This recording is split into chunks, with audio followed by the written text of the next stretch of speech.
Ang sarap kumain ng Japanese food lalo na pag umuulan. Kaya kung nagtuwid ka, dito lang yan sa Yupo yung Japanese restaurant, First Street, Balibago, Angeles City. Pagpasok mo ay mapapa-arigato gozaimasu ka. First time pa lang namin pumunta dito, pero solid yung na-experience namin kasi napaka-asikaso ng mga staff. At take note, sobrang bilis lang ng servings nila. Syempre, hindi mawawala yung makina natin. Tapos, sinerve na din nila yung mga appetizer. At yung ang palaya na yan, ang tamis niyan, walang kapait-pait, promise. Akala ng isang kayera dito, hapon ako. Wala daw gustong kumausap sa akin kasi hindi nila alam kung paano nila ako kausapin. Lagi nga ako napagkakamalang Hapon or Koreano. Kung sa usapang ramen naman, all goods naman ako dito. Ang ayoko lang dito yung level ng spicy niya.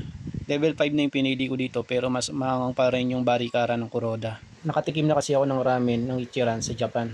Kaya siguro tumaas na yung taste buds natin. Share ko nga pala yung meat nila dito kasi sobrang malasa. Kahit yung misis ko sarap na sarap. Pag nagluluto ka ng meat na ganyan, huwag mong i-overcook kasi titigas yan. Yung tamang luto lang para malambot. I-try nyo dito, promise. Sulit ang pera nyo dito. At sa mga mahilig sa mga manga at anime books, may mga collection sila dito. Meron silang rooms dito na naka-Japanese seat ka pero good for 10 packs yun. So, apat lang kami kaya hindi kami pwede ron. At kung nagustuhan nyo yung mga ganitong video mga tol, follow nyo na lang ako dito sa page na to. Maraming salamat mga idol.